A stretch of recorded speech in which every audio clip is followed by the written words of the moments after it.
মহাসাগরের মাঝখানে একটি ছোট্ট দ্বীপ, চারদিকে শুধু নীল পানি, নেই কোনো নদী, নেই কোনো হ্রদ, নেই তেল, নেই সোনা, নেই বড় কোনো প্রাকৃতিক সম্পদ। তবুও এই দ্বীপে মানুষের জীবনযাত্রার মান বিশ্বের সেরাদের মধ্যে। অবিশ্বাস্য হলেও সত্যি, এই দ্বীপের সম্পদের বড় অংশ আসে পৃথিবীর বিভিন্ন দেশে ঘটে যাওয়া প্রাকৃতিক দুর্যোগের ঝুঁকি ব্যবস্থাপনা থেকে। আজ আমরা জানবো বারমুডার এমন সব অবাক করা তথ্য যা জানার পর হয়তো আপনি পৃথিবীকে নতুনভাবে দেখতে শুরু করবেন।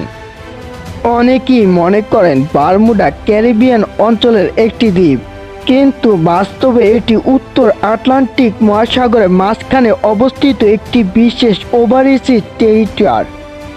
এর আয়তন মাত্র 54 বর্গ কিলোমিটারের মতো, এত ছোট যে কয়েক ঘন্টার মধ্যেই পুরো দ্বীপ ঘুরে দেখা সম্ভব। সবচেয়ে কাছের মূল ভূখণ্ড যুক্তরাষ্ট্রের পূর্ব উপকূল, যা প্রায় 1050 কিলোমিটার দূরে, আর পূর্ব দিকে হাজার হাজার কিলোমিটার পাড়ি দিলেও তবেই পৌঁছানো যায় আফ্রিকার মরক্কো উপকূলে। অর্থাৎ চারদিকে শুধু সমুদ্র আর সমুদ্র। 1609 সালে ইংরেজ জাহাজ সেপ ভ্যানকুভার ভয়ঙ্কর ঝড়ের কবলে পড়ে বারমুডা প্রবল তীরে আটকে যায়। নাবিকরা ভেবেছিলেন তারা হয়তো আর বাঁচবে না, কিন্তু দ্বীপ উঠে তারা দেখতে পেল এখানে মানুষ নেই, নদী নেই, মিঠা পানির উৎস নেই। তবুও হাল ছাড়েনি তারা। সেই বেঁচে যাওয়া মানুষদের হাত ধরেই শুরু হয় বারমুডার ইতিহাস। বারমুডা আসলে একটি বিলুপ্ত অগ্নিগিরির চূড়া। প্রায় 3 থেকে 3.5 কোটি বছর আগে সমুদ্রের নিচে অগ্নিগিরির অগ্নুৎপাতের মাধ্যমে এর জন্ম। পরে হাজার হাজার বছর ধরে প্রবাল, শামুকেল, খোলস এবং সামুদ্রিক পলি জমে আজকে চুনাপাথরের দ্বীপে তৈরি হয়। কিন্তু এই চুনাপাথর বারমুডার সবচেয়ে বড় সমস্যা, কারণ এটি এতটাই ছিদ্রযুক্ত যে বৃষ্টির পানি সহজে মাটির নিচে চলে যায়, ফলে নদী কিংবা হ্রদ তৈরি হয় না। এখন প্রশ্ন হলো, মানুষ তাহলে পানি পায় কোথা থেকে? এর উত্তর শুনলে আপনি অবাক হবেন।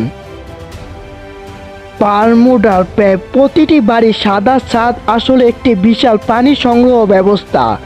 বৃষ্টি শুরু হলেই পানি ছাদের বিশেষ নকশা দিয়ে নিচে নামে ট্যাঙ্কি জমা হয়।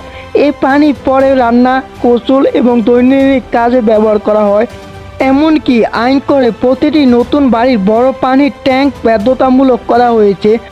অর্থাৎ বারমুডায় একটি ছাদ মানে শুধু ছাদ নয়, এটি একটি ব্যক্তিগত জলাধার। বারমুডার আরেকটি বিস্ময়কর হলো এর গোলাপি সৈকত। অনেকে ভাবেন এই রং প্রবল থেকে এসেছে, কিন্তু সত্যতা আরও চমকপ্রদ। সমুদ্রে থাকা হোমোটারা রোবারাম নামক ক্ষুদ্র পানির লাল কোষটা ভেঙে সাদা বালুর সঙ্গে মিশে ধীরে ধীরে তৈরি হচ্ছে এই গোলাপির বালু। এই কারণে বারমুডা সৈকত পৃথিবীর অন্যতম সুন্দর সৈকতের তালিকায় স্থান পেয়েছে। সমুদ্রের নিচে লুকিয়ে আছে আরেক রহস্য। বারমুডার চারপাশে রয়েছে 300টিরও বেশি জাহাজ ডুবে ধ্বংসাবশেষ। শত শত বছর আগে অগভীর প্রবল তীরের কারণে অসংখ্য জাহাজ এখানে দুর্ঘটনার শিকার হয়েছে, আর সেই জাহাজগুলো মাছ, প্রবল এবং সামুদ্রিক পানি নতুন আবাসস্থলে পরিণত হয়েছে। এই কারণে বিশ্বের অন্যতম জনপ্রিয় রেক ডাইভিং গন্তব্য এখন বারমুডা। কিন্তু সবচেয়ে অবাক করা বিষয় এখনও বাকি। এই ছোট্ট দ্বীপটি পৃথিবীর সবচেয়ে বড় রেইনফরেস্ট কেন্দ্রগুলোর একটি। সহজ ভাষায়, বীমা কোম্পানিরাও যখন বড় ক্ষতি হয় তখন তাদের ক্ষতি সামলানোর আরেকটি প্রতিষ্ঠান, সেই ব্যবসার কেন্দ্রবিন্দুগুলোর একটি হলো বারমুডা। হারিকেন, ভূমিকম্প, বন্যা কিংবা বড় দুর্যোগের পর যে হাজার হাজার কোটি ডলারের আর্থিক ঝুঁকি তৈরি হয় তার একটি বড় অংশ পরিচালনা হয় এই ছোট্ট দ্বীপ থেকে। এই কারণে তেল ছাড়া বারমুডা আজ বিশ্বের অন্যতম ধনী অর্থনীতির একটি। বারমুডা আমাদের শেখায়, ধনী হতে সবসময় প্রাকৃতিক সম্পদের দরকার হয় না। সঠিক পরিকল্পনা, দক্ষতা, শিক্ষা এবং সুযোগের কাজে লাগানোর ক্ষমতাই একটি দেশকে বদলে দিতে পারে। এক সময় যেখানে এক ফোঁটা মিঠা পানির জন্য মানুষ সংগ্রাম করত, আর সেই দ্বীপ বিশ্বের অর্থনীতি গুরুত্বপূর্ণ একটি কেন্দ্র। এটাই বারমুডার অবিশ্বাস্য গল্প। ভিডিওটি ভালো লাগলে অবশ্যই একটি লাইক দিন, আপনার মতামত কমেন্টে লিখুন এবং এমন আরও রহস্যময় তথ্যবলী ভিডিও পেতে আমাদের চ্যানেলটিকে সাবস্ক্রাইব করতে ভুলবেন না। পরের ভিডিওতে আবার দেখা হবে। আল্লাহ হাফেজ।